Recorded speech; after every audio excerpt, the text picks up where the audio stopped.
Here we are again, second year in a row. Welcome to another edition of the Wolverines post-game show here on the Wolverine.com YouTube channel. If you're watching live, those of you who will hear it later on in the podcast feed. If I'm a little muted today, I am in a working press box here, so I don't want to disturb all of my colleagues here. But, I mean, you guys watched the game. Michigan went to the Horseshoe, won 45-23, a place that hasn't won since the year 2000. First time you've had back-to-back wins in this series since 1999 and 2000. I don't know where to start with this one other than, first off, I've already made the steak dinner reservations next weekend. That's done. That's already been taken care of. Second of all, we talked about this last week, Ryan, in that at some point this season, your quarterback was going to have to go out and win you a football game. And every week when it didn't happen, you're like, okay, well, is it going to be Ohio State where it happens? Injuries take place last week. Drag into this game. I mean, Blake Corum had 2 carries, and that was going to be all he was going to be able to give you. Your quarterback, for the first time in a long time in this series, won you a football game. Initial thoughts, Ryan?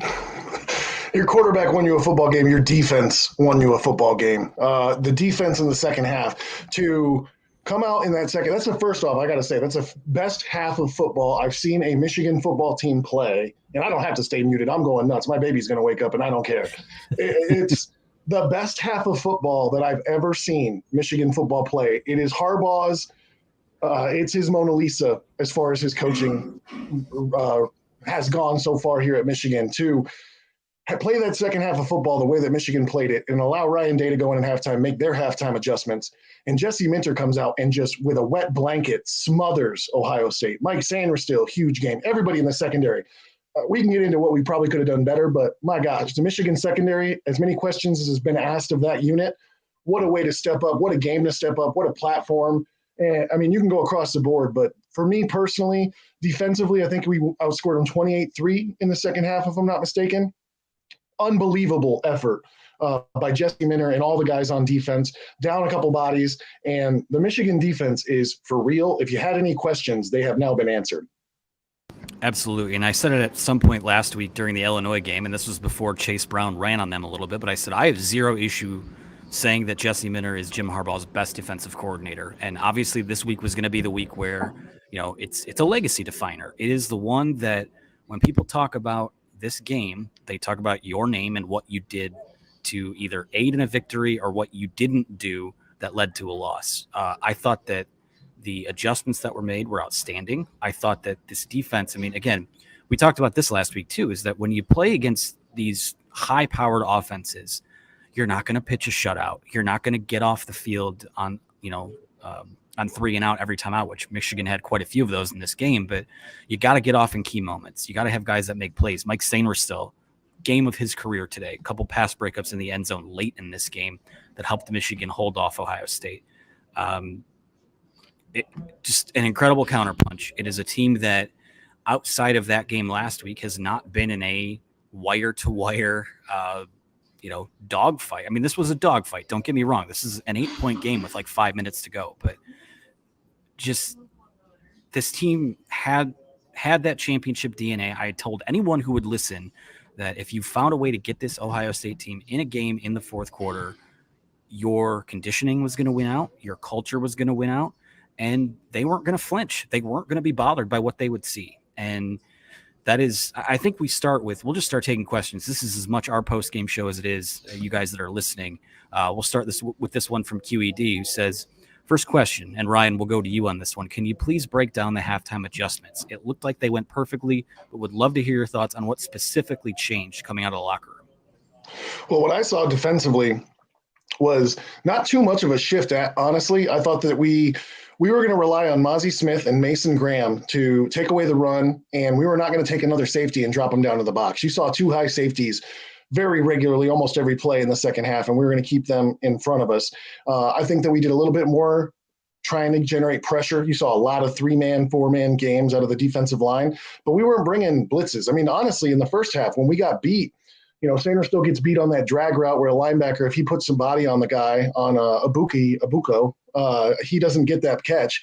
And then the other one, Marvin Harrison Jr., he's going to make his plays. That kid's amazing. I mean, let's just give credit where credit's due. Marvin Harrison Jr. is the real deal. But we bring a safety from 12 yards deep on a delayed blitz. He's never going to get there, especially in the red zone. It's not a red zone call. So we made a couple mistakes, and Ohio State makes us pay for it. Second half, we made no mistakes. Our play calls were perfect. I thought that we did a really good job clamping down the perimeters. The two high safeties allowed us to roll our corners down a little bit shallower and play at the line of scrimmage. So all of a sudden, those swing passes that they were hitting on first down that were getting them to 2nd and 3, they didn't have that available to them anymore. And to be honest, we took them completely out of their game plan. I mean, for them to run the ball, I would be willing to bet they ran the ball more on 1st and 10 than we did in the second half, even when we were up. And that's just not their DNA. And we took them completely out of what their pace of game was and what their style of play was, just by being make them take the long way. We were going to give up yards no matter what. So I think you saw us allowing them to come down the field, and we're going to try and – they said they were talking on the broadcast about 4-point plays. No touchdowns, field goals only. And, I mean, look at that second half. We gave up 1 field goal. Yeah, amazing. And it is the thing that's crazy to me is that, again, the old adage is, whoever outrushes the other team winds up winning the game. And at one point, I think Ohio State was outrushing Michigan like 65-1. Now, it took a couple long Donovan Edwards touchdowns at the end, which talk about an amazing game-breaking effort there. 22 carries, 216 yards, 2 touchdowns as people start yelling over me in the press box here. But, just amazing. What about offense? Tell me what we saw from J.J. McCarthy in this game today, a star-making turn from him. I mean, he was asked to do a whole lot with regards to not having Corum healthy. Edwards, you could tell ball security-wise, he did a tremendous job having basically one hand out there, but he did a tremendous job orchestrating the offense, not putting the ball at risk. Even when he did put the ball at risk, we drew some flags. He did everything that you could have asked for him to do, and I thought he started to get more committed to when he's going to pull it down and run, just go for it. Get your 7 yards, get your 8 yards, and see what happens. I think the threat of him running the ball made it to where Ohio State just was stretched too thin, trying to figure out what to do defensively. And he made some terrific decisions. 12 for 24 doesn't wow you on a stat sheet. 3 touchdowns maybe, but he played an amazing game in the biggest game of his career. And he just cemented himself as some type of Michigan legacy that he now continues to get to build on. And I think I need to salt, pepper, whatever I need to do to my crow, because I definitely need to eat it, because I was wondering why we were so set with Cornelius Johnson. And Cornelius Johnson came out and balled out, played a great game. All of our guys did, but we've been waiting and begging, is a receiver going to be able to make a play when it comes time to make one? And the answer was yes. Cornelius Johnson made some big plays for us. I thought that we had enough guys making plays that made Ohio State adjust to not being able to load up the box. And the second they took out that extra guy from the box, that's when Donovan Edwards went to work.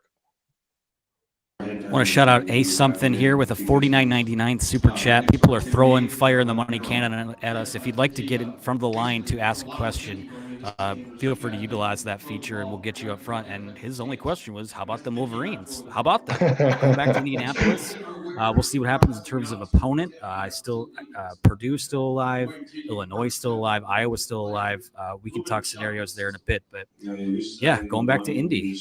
Let's go. Let's take a question. Here's one from you. Jason Sudeikis. I don't think this is the actual Jason Sudeikis. I'd be stunned, but he wants to know, Ryan, should Michigan be ranked number 1 now? I don't think so, unless Georgia has some type of really tight matchup or ends up losing in the SEC championship game. Michigan, I don't think, is going to take that number 1 spot from them. They're the returning national champs. They've undefeated season in the SEC, which is regarded by ESPN as the toughest conference in college football. So I don't think we'll take that spot from them. We'll sit at number 2 and be happy with it. The other thing that we did this game, we didn't allow it to be close enough. Ohio State's done. They're not getting in. And how much better does that feel? I know it's slimy, but I don't care. Not only do we have the win, but Ohio State, your season's over. And we came to your place and you hosted us, and we wiped our feet on your mat as we left. And, man, I'm just excited about the whole way that everything came together there. Pretty exciting. Yeah, absolutely. It is. I love the wipe your feet on the mat. We have a 1999 super chat from our guy Shane Johnson, who says, my Monday super chat. JJ needs to have the game of his life with no Blake Corum and a 2016 coach like game plan. We did it, boys. On to Indy, one day at a time, one game at a time, defending, reigning. So proud of the entire Michigan program. Tough to argue with any of that, Shane. I mean, you called your shot. That's what it had to look like. And as it pertains to the passing game, we've been saying it for weeks. It's not like this was Joe Milton throwing 40 yards over guys' heads and things like that. They were, fingertips away from a lot of these deep balls hitting. And I also thought, give the offensive line some love, the interior, namely. I mean, they were giving JJ pockets to step up into his throws and deliver those balls, the deep balls today. Just phenomenal execution from those guys. JJ McCarthy, this is a legacy game for him. Everyone wanted to make the debate even up until last week. It's basically the Cade McNamara offense all over again. JJ McCarthy did things today, and again, I'm not using this as ammo to trash the other guy, but the reason you flipped the switch to him when you did was for a game like this where things went off schedule. And Jim Harbaugh said this week that his message to him was have at it. And Ryan, my God, did he ever have at it? Just talk about his performance in a little more, just what you saw from him. It looked shaky to start, but only completed 50% of his passes on the day. But he hit all the consequential ones, which hasn't been happening. Anything we talked about, if we've been watching this team, we were hoping that they're holding something back for the Ohio State game, that there's some type of passing game that's going to develop, that we have not allowed JJ McCarthy to go unbridled and run the offense the way he wants to run it. And today you saw it. I mean, to have the shot plays called that we had, the double move by Cornelius Johnson, his second touchdown, that was an amazing route and then an amazing concept, and JJ makes a play. I think that there's another one, Loveland runs a beautiful combo route, and you saw the receiver. I don't remember who set the pick with him, but you saw the receiver as soon as the ball was in the air, the receiver hands go up, touchdown. They knew it. They had this schemed up. They had plays that they liked that they thought they could execute, and if executed, would give them the advantage in this game. And McCarthy made all the big plays when necessary. How many times on third down, especially in the first half, we're looking at 3rd and 7s, 3rd and 6, 3rd and 8s, and that's not even typical for our Michigan offense. But J.J. McCarthy stays cool, converts, and makes enough plays to keep us on the field. The tale of two halves of this game, we decided, or we ended up, maybe not decided, but we were kind of forced to get into the track meet mode with them for the first half. And I was very encouraged by the fact that, hey, we did the track meet thing and we're only down by 3 and we get the ball second half. Then we played our brand of football in the second half and they fell to shambles. And I think a lot of credit goes to J.J. McCarthy just being consistent, cool, and making the plays when we're asking him to make them. And, having cojones. There were some balls he threw today that there's defenders, there's contested catches, there's potential risk for interception, and he let that thing fly. And credit to that kid, because he works a lot on his mentality and how he approaches the game from a mental standpoint.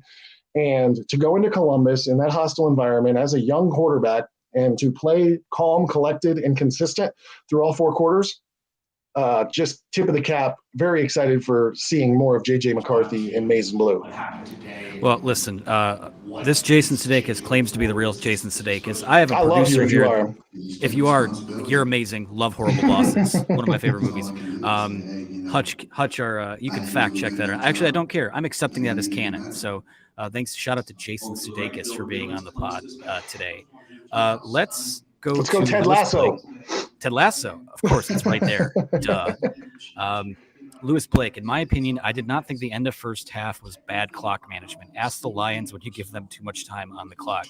I actually agree with that. Obviously you don't want to have the penalties and go backwards, but I didn't have an issue with the way the clock was handled before the half. Did you? Any thoughts on that? I don't have too much of an opinion just because there was a couple things the referees did that I was like, what is happening? What are we doing in this game? When they didn't reset the chains and JJ, they had a play negated because they didn't have the chains reset and we call a timeout, but then they give us a timeout back. That play, that series, JJ scrambles on that 3rd and 3 and picks up 15, 20 yards. And then they come back and say, oh, never mind. There was a timeout called. I've never seen a play whistled that late, dead.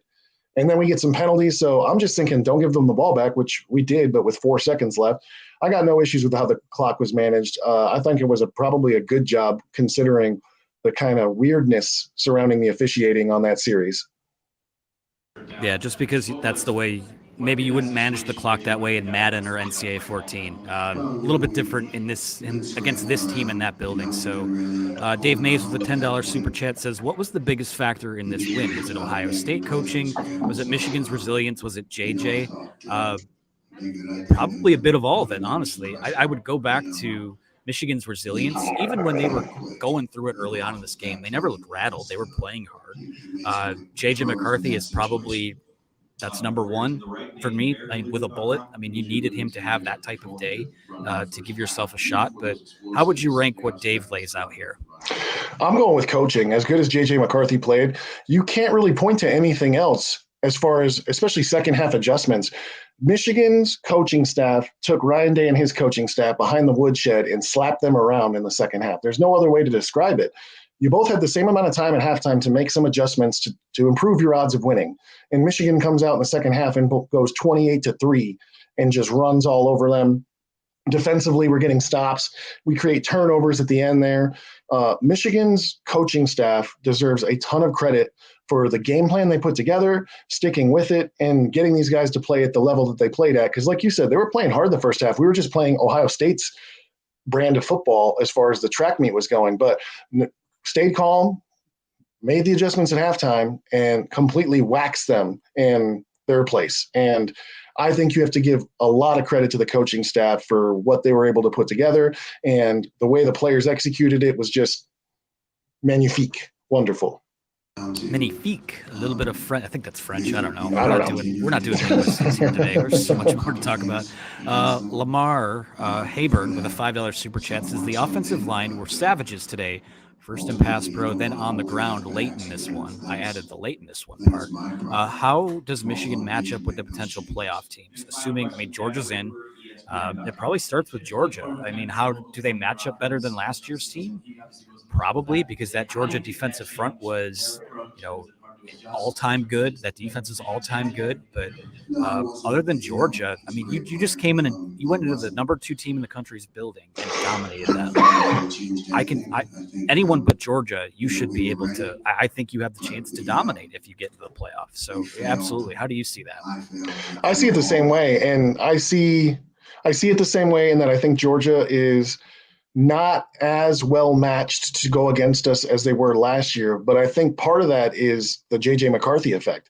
With having him out there and even just a little threat of the run, now all of a sudden you can't commit whatever you got in the box, you're 7, you're 8 in the box. You can't commit them all to just one running back, because if you do, we will burn you with JJ going the other way.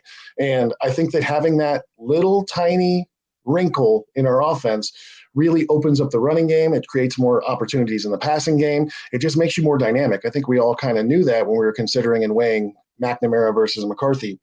I don't think we'll take Georgia's spot, but I think that Michigan is, with this, specifically this victory, on everybody's radar is, wow, they're just as good as Georgia, maybe. And we are the second best team in the country right now. I don't think we're the first, but I think that we'll give Georgia all that they want should we happen to meet up with them in the college football playoff. We still got to win a Big Ten championship. Let's not forget that. But if we should see them in the college football playoff, I feel good about it.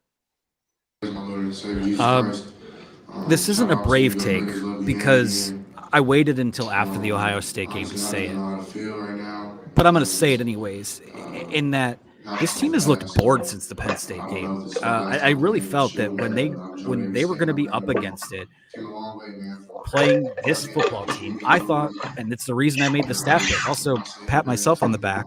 Only Wolverine staff member to pick a win. Shout out to me. I don't usually take the moment to do that, but I will give myself a shout out there. This team they had looked bored throughout. I mean, this was the mission. And I say that they look bored at times, but throughout this journey, they were still blowing teams off the field by the end of the game. And today the recipe was the same as it has been all year. It's feel it out in the first half, get to halftime, avoid disaster, then hammer away in the second half. The formula works. I mean, if nothing else, today proved that last year was no fluke. Their style this year is no fluke. And they're still, we've talked about meat left on the bone, especially offensively all year. Obviously, they weren't firing on all cylinders. The box score will tell a different story, but if you watch this game, you'll see that it didn't really break open until late. Jim Harbaugh's formula works, and when you can control the line of scrimmage on both sides of the football, it works. And that's my biggest takeaway, I think, from this game, from last year's game. This is sustainable, and you have momentum now. I said last year doesn't have to be a one-year wonder. Still have to go win a Big Ten championship now.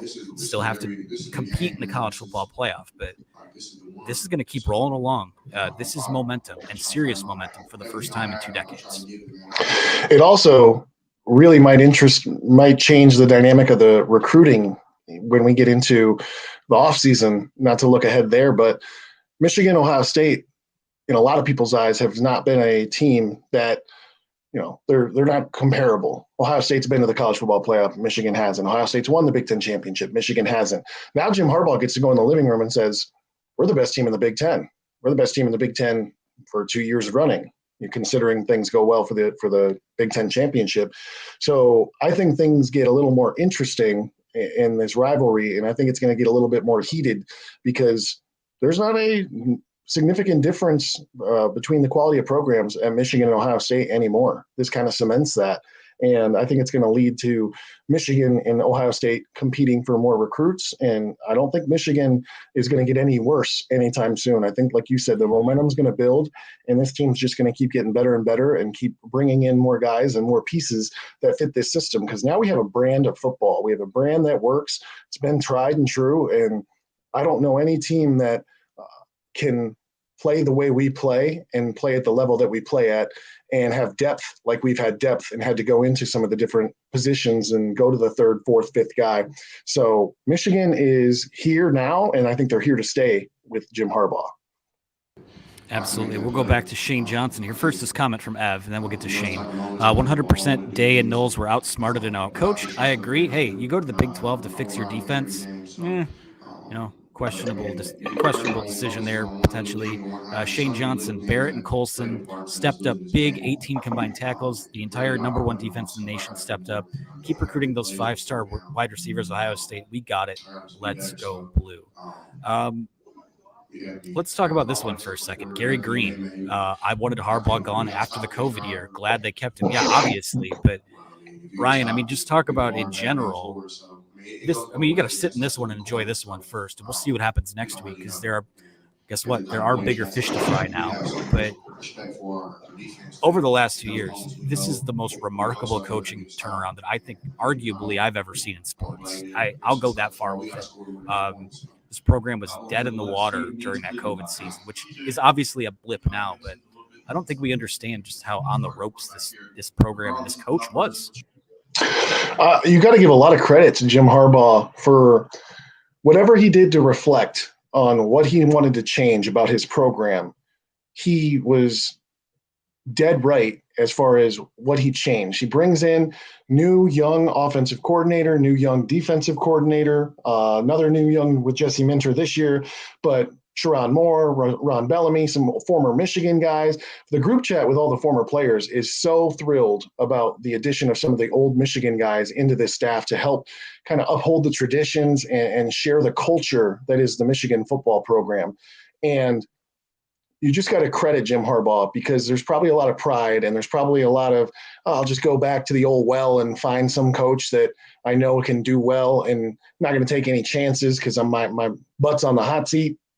He didn't do that. He went out with an open mind and informed a staff that, in my eyes, is young, talented. There's going to be guys getting hired out of Michigan, just like I think the Alabamas and the Clemsons, but the assistant coaches are going to get preyed on by other programs because of how successful they've been in such short spans of time. And you just got to give so much credit to Jim Harbaugh for, as an old dog, coming up with some new tricks and just believing in himself and the way he's got these guys playing. It's a tremendous program and a tremendous turnaround, maybe one of the best in college football in the last decade, 20 years, 30 years, something like that. I would agree with all that, and also say, and again, sorry, there is a little bit of background noise here. We do have some post game stuff that's going on. I hear some sad Buckeyes. That's what I Yeah, hear. that's why I have no issue leaving it in there. People care more about that than what I have to Oh, say anyway. So, sadness. 9.99 super chat from Hexy Ace, who says Ryan hit the nail on the head. The defense was huge. Think about the first half; they were out there. It seemed like the entire first half. Minner forced a punt and some field goals. Offense then kept hope alive with the home runs. Yeah, complimentary football. That's when you hear that term. That's what it looked like. It looks like, is it not? Absolutely. I mean, the secondary. I've been a guy that on the defensive line, I can always be critical of the back end. But to be honest, the back end held up our defensive line. You want to talk about a group that didn't perform their best this game? I would say the defensive line was a little bit of a liability in this game. We did not get a good amount of pressure, especially in the first half. CJ Stroud was very comfortable. He was in rhythm. He was on time. And our secondary held up coverages on the best wide receivers in the country. I still think they are the best wide receivers in the country. And our secondary held coverage for 3, 4, 5 seconds. And the balls that they're throwing, they're contested every single time. Ohio State made some great plays. There was very rarely someone wide open. And the secondary and linebackers, but the secondary specifically, what a tremendous job that they did and game plan that they executed to take Ohio State's threats and wide receivers and limit them the way that they did. Yeah, I got a question about. Thank you for the question, Hexy. Again, if you want to get yourself in the chat here, plenty of room for questions. We've got probably 15 20 minutes left on here.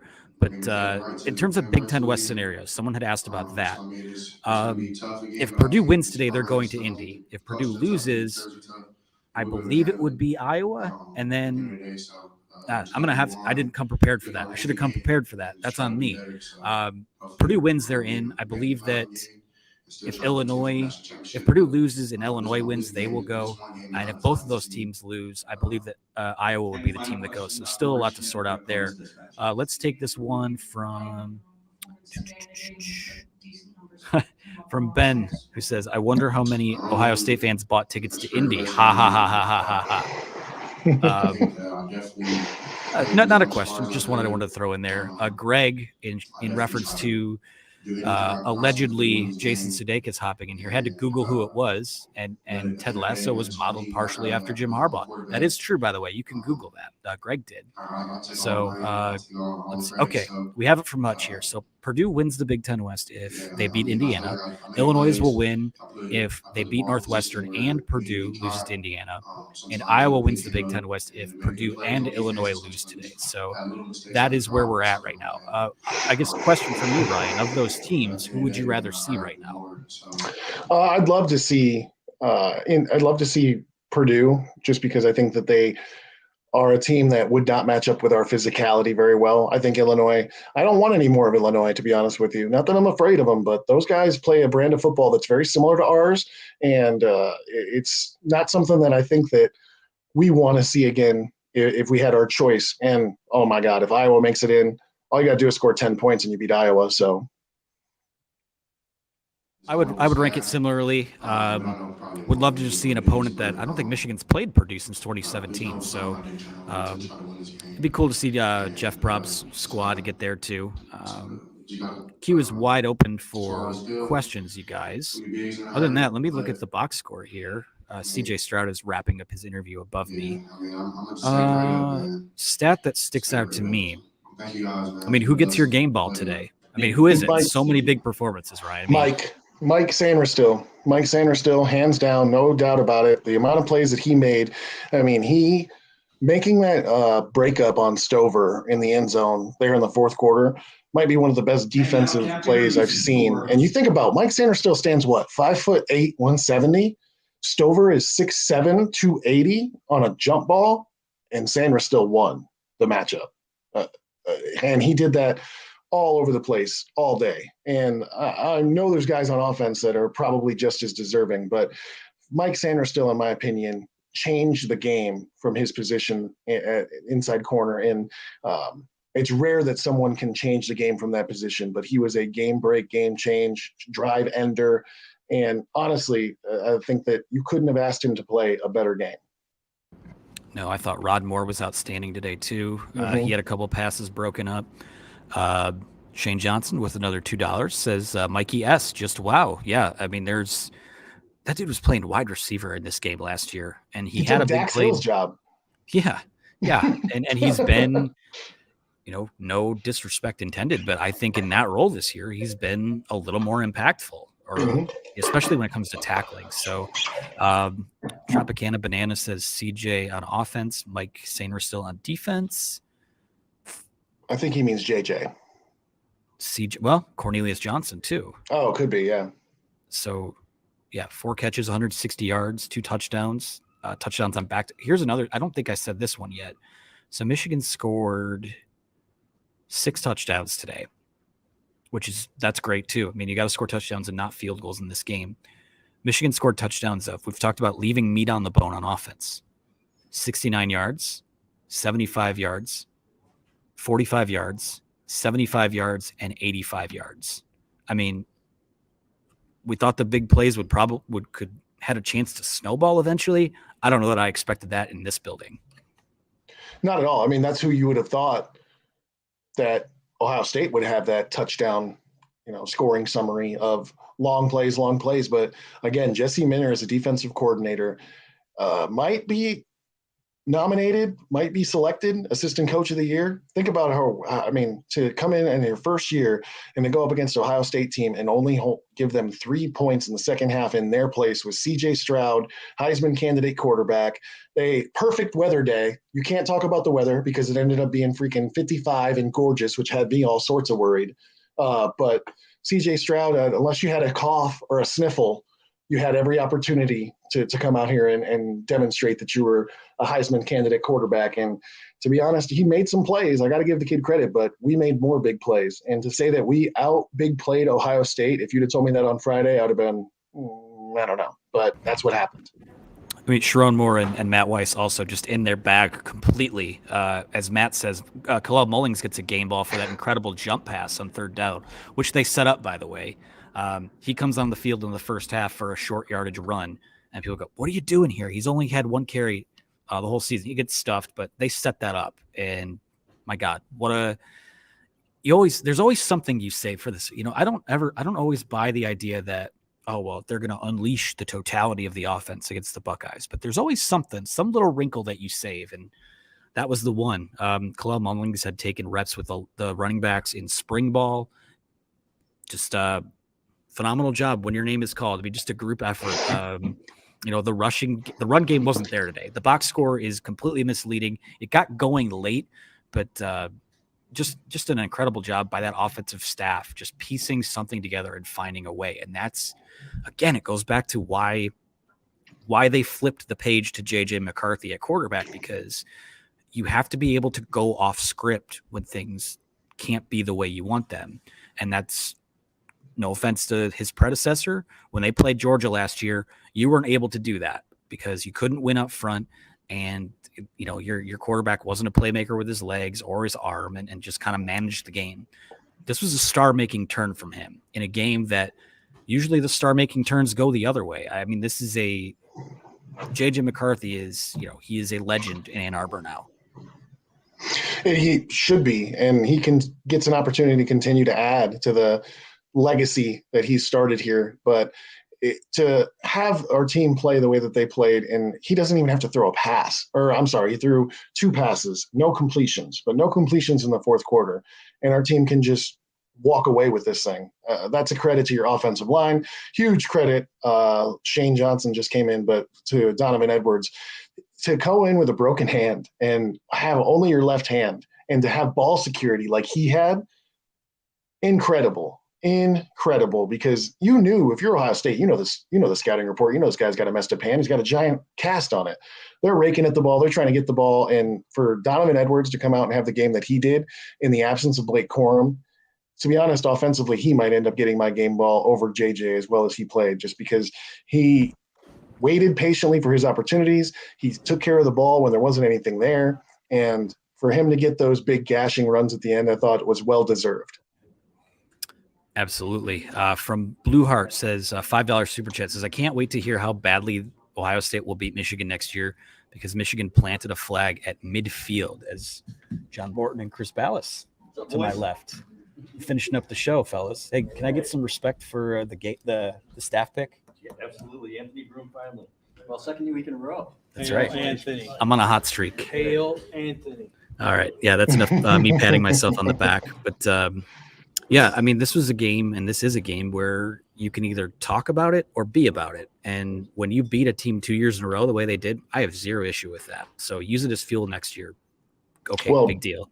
But yeah, whatever. bulletin board all you want, but at the end of the day, there's guys now on Ohio State's team that are going to be juniors that have never beat Michigan. And that's one thing that culturally, you better start pressing the panic button. I want to know, does Ryan Day's seat get a little hot with this loss? Because not only has he gotten beat by Michigan, but he hasn't been within 2 scores of Michigan in the last 2 years. And Ohio State alum, Ohio State fan base, they love to win this game. And they've expected to win this game, and they can no longer expect it. Not only that, they now have to worry and wonder, can we win against Michigan? Whoa, what a change in dynamic that is. And I don't think that there's anything that you can do that makes your team that's a finesse team be able to bow their necks and play against a physical style of football. So I think Ryan Day has got to answer some questions, and I'm interested to see the development of that coaching staff, because he's going to have to be pressured to make some changes, or he's going to be looking on his way out, I think, if he can't get things turned around. $5 here from Lamar, who says 1,099 days since the last time Michigan lost to Ohio State. Man, that felt good to say, go blue. Yeah, it's kind of crazy to say that this, I mean, throw the coat. Obviously, they didn't play in the COVID year, but there are guys, they'll come into this, like you said, come out of this field or come to Ann Arbor next year who will have never beaten Michigan. That is insane to say, because it's just so, this turnaround has been so out of left field. We have a couple more minutes for questions here. Wrap a little early, got a lot to write about, a lot to do, and then also the long drive home tonight to make. But let's go to, I want to hear your thoughts on this, Ryan. Steve-O says, this is, I think I said this a couple weeks ago, Michigan's the best second half team I've ever seen. They steamrolled teams in the second half this season. Agree, and on all accounts. Michigan, if we get to halftime in a close game, every other team has to be worried, because the way we come out in the second half and play the third quarter, specifically this game, even the fourth quarter, but the way that we come out and play in the second half is we have the same intensity that we start the game with, but it's applied in all the right directions. We have schematically, we're so sound in the second half. Anything that you had that was nichey or that was hitting a little bit offensively for you, it gets shut down in the second half. And I think the teams the offense and defense complement each other so well that, yes, our offense seems to do better in the second half, but I think that's a product or a result of our defense being so stifling in the second half. You get just a couple little dinks and dunks in the first half when you play against us, but in the second half, we shut you down. And we've been doing that consistently. And people have said, well, you're not playing anybody. Well, now we've done that to a Penn State team. Now we've done that to an Ohio State team. And we did them both, pretty convincingly. So Michigan, I agree. Best second half team I've ever seen. This is the best second half of football I've ever seen Michigan play in all of my 33 years. The last time Michigan won in Columbus, I was in 6th grade. So that should say enough. Were you even thinking about playing football at Michigan at that point, 6th grade? Yeah, I wrote Bill Martin in a letter that I was going to come play quarterback for him. Actually, my mom still has it. Well, I'd love to see that. First off, I'll publish it. Second, I mean, this environment, I want your thoughts as a former player on what do you remember about playing in this stadium specifically, and the environment, and can you quantify like how big a deal is to dominate a half of football like that in this building? It seems like the cosmos, nothing can stop you, because everything in that environment is against you. It's so apparent how much hatred there is for the Michigan football team when you're in your away uniforms and coming out of the tunnel. And you need something to get some momentum going. And that's what I was worried about in the first half, or even just the first couple series, was that we didn't really have anything to go to. The first CJ hitch that he hits and ends up taking it 60 yards for a touchdown. When I see the guys with the folding chairs up in the air and enjoying the environment, that's when I knew Ohio State's in trouble, because no matter what this crowd does, this team's not going to turn down. And I think that's the biggest thing, is finding something that you can hang your head on momentum wise and build from it. And then Ohio State, excuse me, I'm very surprised that second half they couldn't find anything. I thought for sure they'd get at least one series, to go down, but I think it was that Stover pass. That was their one chance to harness some momentum in the second half, and Mike Sanders still gave them the Mutombo. No. So it's amazing. I wish I could have had that experience. I'm hopefully vicariously living through them, and I would have been holding on to that same flag and planting it right in the center of the O. Shane Johnson with another super chat. He's been firing the money cannon today. He says, "Hey, 2023 recruits, how do you like me now? Come." Shane, I'll say this, we love your financial support here, but maybe you need to start firing the money cannon at them too. So there's enough to go around for everyone. We love you. We appreciate you, though. Going to do a couple quick hitters and then get out of here. Quick one from Dave Mays asked, does Sainer still have any eligibility left? Technically, yes. I think he has at least one more year because of the COVID year. So we'll see what happens there. But amazing performance today. Zion Schaub says there's officially been a change of the guard at the top of the Big Ten. Talk about that for a second, Ryan. I mean, how crazy is that to say? I mean, it's a win streak now. It is a win streak, and it's something that I think that your culture of winning is something that's tough to build if you're not winning. It's just something that you strive for, I want to be a Big Ten champion, but I don't even know what that feels like, what it entails, what it requires. But now these guys have this culture that they're building of being dominant and winning, getting better through November, which is something that we've talked about before on the podcast. And there's a formula for the guys that are younger to follow and walk in these same footsteps and become Big Ten champions. And that's one thing that I'm super encouraged about, is that I still think this is quite a young team. I think that there's a lot of talent that's not leaving. So as good as this year is, I see just as good, maybe even better, which hard can be better than 12-0, but better for the future. And it's so much fun to watch because of all of us being so absorbed and entrenched in the Michigan program and having the COVID year, and then seeing 24-2, 25-2 since that COVID year. To have that turnaround is just amazing, and it's just been great to be a part of that ride. And one other thing I wanted to say when we were talking about that earlier segment was, I think our corners specifically, they asked how much Sanders still eligibility has left. I think we have the best corners in the Big Ten, and no one's talking about it. I think DJ Turner, Will Johnson, Mike Sanders still are the best corners in the Big Ten. And I just wanted to throw that out there because I have been critical of safeties in secondary in the past, but our corners are the best in the Big Ten, and I think they proved it today. Tough to argue it. We'll take one more here from Lord Grimm. It's just a comment, really, but I think it sums it up. Remember, guys, this was another fluke win for Michigan. They lost in great weather conditions, blinding sun. This isn't a rivalry anymore. We just got lucky again. So I like the layered sarcasm there. My final thought is this, and it's that it's crazy to sit here and say, oh, well, now there's bigger fish to fry, because the shoe has been on that foot for almost 2 decades. This is just another step. Last year was a milestone. And that week leading up to the Big Ten title game felt like a coronation. Now it's business. It's another rung on the ladder, because it's not just beat Ohio State and get to Indy anymore. It's beat Ohio State, get to Indianapolis, make the college football playoff, win a national title. And that this has become a business-like step forward for them in such a short time, I think just speaks volumes about not just Harbaugh, but the men that he's put in place, the guys that he's put in leadership roles on his football team, and those guys in general. I mean, it is remarkable, and it can be finite. Don't take it for granted, but a page has been turned here, and that's incredible to say. I agree.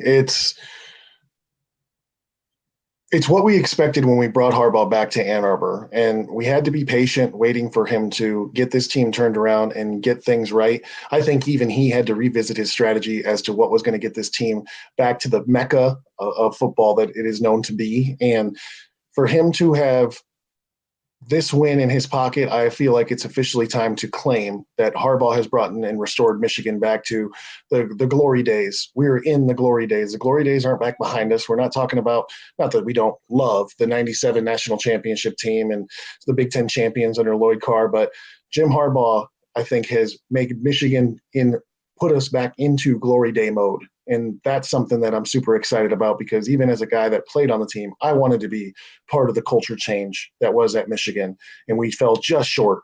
We did beat Ohio State, but we didn't end up with a Big Ten championship, didn't get to go play in the Rose Bowl. So to have Jim Harbaugh do what he's done in the last 2 years, and for Michigan to be standing where it is right now, to me is just, you've got to be tickled as a Michigan fan. And as bad as Ohio State's day probably is, Michigan is good now, and they're going to be good in the next year and coming years, and I don't see that changing anytime soon. A quick $4.99 super chat from Nick, who says Blake Corum is a 100-yard game of the Big Ten title away from a Heisman Trophy, assuming it's a win. Listen, I think right now you're just hoping he has a knee that works. I don't know. It didn't look good, the 2 carries that he had today. So we'll see what happens there. There's not really a whole lot of light I have to shed on that, but this was a team win today. For all the talk about how Blake Corum going down was going to be a death march for them, there's so much more to this team than that, and they showed it today. And that's, I think, that the biggest thing is that when things are off schedule, you can pivot and other guys can make plays. So, all right, that's going to do it for us here. Ryan, we'll be doing a show next week now, probably another midnight edition for the second year in a row, but we'd have it no other way. I got to do this one more time. I did it last year, so now it's annual. I was just about to ask you about that. There it is. Ryan, for the audio listeners, Ryan is chugging a beer on the air. That's 2 in a row. And your daughter's 2-0 now, right? She's never experienced a Michigan loss to Ohio State. Probably never will. Well, it's hard to no man knows the future. Who's to say? But Brian, it's been another pleasure of a regular season with you. We'll do at least 2 more. We'll see how far it goes from there. But thank you for your time. Thank you to everyone who tuned in after the fact. Celebrate this one, but this one, the page gets turned a little quicker this year. So see what happens. Don't have a Big Ten title game opponent yet, but we'll see who that winds up being. But thanks everyone for listening. Shout out to Lewis Jewelers for sponsoring our show. And thanks to everyone who took time to listen. For those of you in Columbus, travel safe. For those of you at home, make good decisions. Be safe. Have fun tonight. We'll talk to you again soon.